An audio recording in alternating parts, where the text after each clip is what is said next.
Hey guys, Matt here. This is my review of Spectre. Spectre is directed by Sam Mendes, who previously directed American Beauty, Road to Perdition, and Skyfall. This movie stars Daniel Craig, Léa Seydoux, Christoph Waltz, Ray Fiennes, Ben Whishaw, and Dave Bautista. As you may or may not know, I haven't done a video in a little while because I've been doing a lot more writing, hence my script for today. So, because Spectre is here, of course I got to review it because I love James Bond. So, here we go. James Bond, Daniel Craig, uncovers a shadowy organization as his past comes back to haunt him. After enduring his early brutish 007 novice and retirement career stages and gaining his MI6 family, that being M, Q, and Moneypenny, Craig's finally settled into the 007 role. He's no longer the brute that he was in Casino Royale. He's no longer dealing with that subplot in Quantum of Solace. And now he's finally secured his place after Skyfall in the 007 role. I like how he's now part of the James Bond formula. Other people don't like that, but I do, because without that formula that's been around for 50 plus years, he wouldn't be James Bond. He would just be another guy in a tux going by the name 007. Though Christoph Waltz's villain roles tend to be similar, look at Inglourious Basterds, Green Hornet, etc., he's perfectly cast as the head of Spectre. Léa Seydoux plays a Bond girl with personality and conviction instead of just being a helpful damsel. A Bond girl, to me, that's the worst that I think of is, what's her name, Tanya from A View to a Kill. One where she's just screaming, Bond, Bond, James! You know, a girl that can't help herself. And I like that.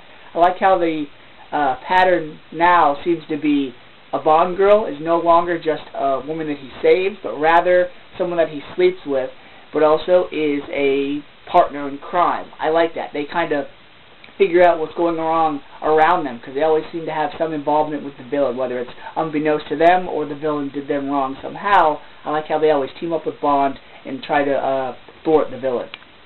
Attempting to shine light on Bond's past, the personal plot device fails to strike an emotional chord, but it does lead to a clever character reveal.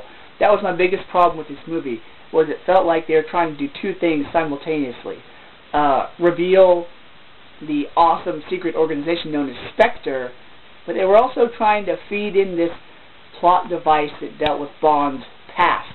And they did that so well in Skyfall that I felt like it was hard for them to do this time around.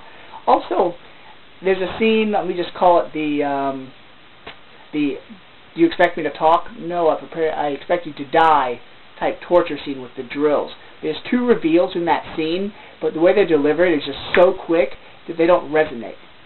Granted, Bond is kind of tied up at that moment, but it never really impacts him. It never makes him think later on in the movie. I mean, look at the Vesper Lind in Casino Royale. She died 3 movies ago, and it still resonates in his mind, but this backstory reveal doesn't really resonate at all, and so I just blame the writing in that department. A subplot involving the possible shutdown of MI6 unnecessarily lengthens the film, and the story's third act contains an intense encounter between Bond and his nemesis, but fails to follow the action precedent set earlier in the film. The action in this movie is incredible, from an opening sequence with a tracking shot to a ski resort type action scene to one of the best train fight scenes I've ever seen, reminiscent of Spy Who Loved Me with Jaws and Bond, or the train car scene between Red Grant and Bond in From Russia with Love. This train car scene was awesome. But the third act has no action. It has a nice face-to-face encounter, but there's no action. There's a laughable moment that's like, oh, are you kidding me? Did that really happen? But there's no action.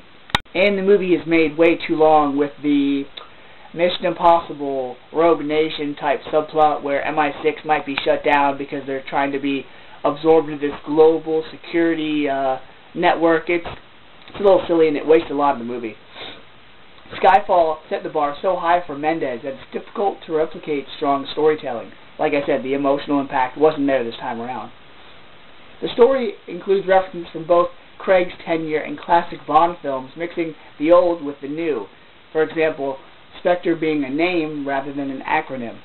This movie had so many Bond references, it'd be too much to go into here, but look at Bond's white tux with a black tie, the train car scene, the ski resort. You know, there's so many nods to the classic James Bond movies.